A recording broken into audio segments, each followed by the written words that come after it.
দেখেন মাজারে গেলে আল্লাহ দয়া করে, আল্লাহর ওলির কাছে গেলে আল্লাহ দয়া করে। এটা কোনো বানোয়াট কথা নয়। কিতাব পড়ো, স্টাডি করো, লেখাপড়া করো। ওলি আল্লাহ বিরোধী যারা, তারা সঠিক ইসলামের লোক না, এরা নজদের দালাল। ঠিক কিনা বলে? ইমাম বুখারী রাহমাতুল্লাহ আলাইহি তিনার সম্পর্কে তারিখুল ইসলামের মধ্যে ইমাম যাহাবী এবং সিয়ারু আলামিন নুবালার মধ্যে ইমাম যাহাবী একটা ঘটনা উল্লেখ করেছেন। ইমাম বুখারী রাহমাতুল্লাহ আলাইহি তিনি যখন বৃদ্ধ বয়োজ্যেষ্ঠ, তখন সমরকন্দ শহরের কিছু লোক ওনার বিরোধিতা করা শুরু করলো এবং মিথ্যা একটা তহমত দিয়ে ওনার বিরুদ্ধে একটা ফতোয়া দিল।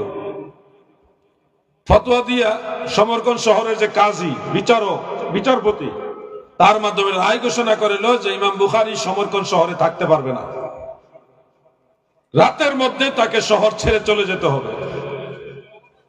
জীবনের শেষ সময়ে বৃদ্ধ বয়সে ইমাম বুখারী রাহমাতুল্লাহ আলাইহি মনোকষ্ট নিয়ে ব্যথিত হয়ে রাতের বেলায় তিনি রওনা দিলেন, সমরকন্দ শহর থেকে বাইরে চলে যাবেন।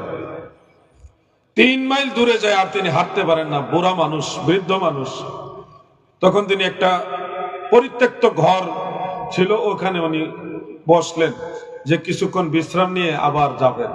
কিন্তু আল্লাহ তাআলার ইচ্ছা হলো যে ওনার জীবনের শেষ সময় এখানেই শেষ। আজরাইল আইসা ওনার রূহ মুবারক নিয়ে গেলেন, ইন্তেকাল হয়ে গেলেন। ইন্না লিল্লাহি ওয়া ইন্না ইলাইহি রাজিউন।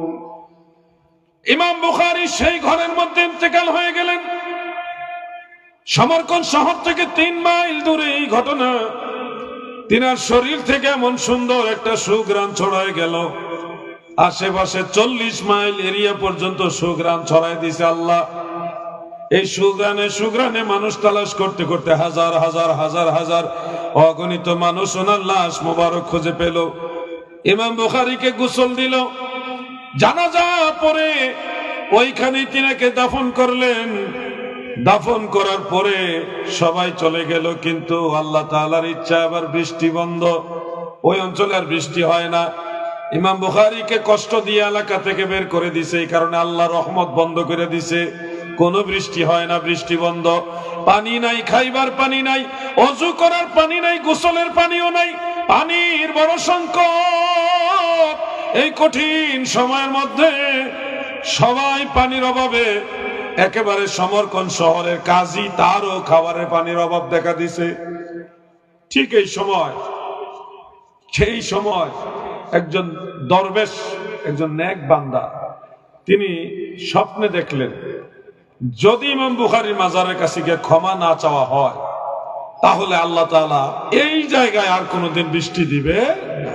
আল্লাহর ওলির সাথে বেয়াদবি করছে, এই কারণে তিনি সমরকন্দের কাজীর দরবারে গিয়ে বললেন, আমি একটা স্বপ্নে দেখছি, আপনি অভয় দিলে আপনাকে বলবো। কাজী বলল, ঠিক আছে বলো। তখন এই স্বপ্নের কথা বললেন।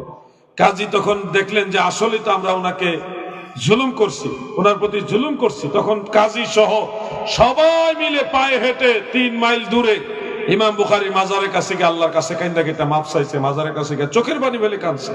ওই মুনাজাতরত অবস্থায় আল্লাহ বৃষ্টি দিছে। এত বৃষ্টি, একটানা 7 দিন বৃষ্টি হয়েছে। কয়দিন? 7 দিন বৃষ্টি হয়েছে। দেখেন মাজারে গেলে আল্লাহ দয়া করে, আল্লাহর ওলির কাছে গেলে আল্লাহ দয়া করে। এটা কোনো বানোয়াট কথা নয়। কিতাব পড়ো, স্টাডি করো, লেখাপড়া করো। ওলি আল্লাহ বিরোধী যারা, তারা সঠিক ইসলামের লোক না, এরা নজদের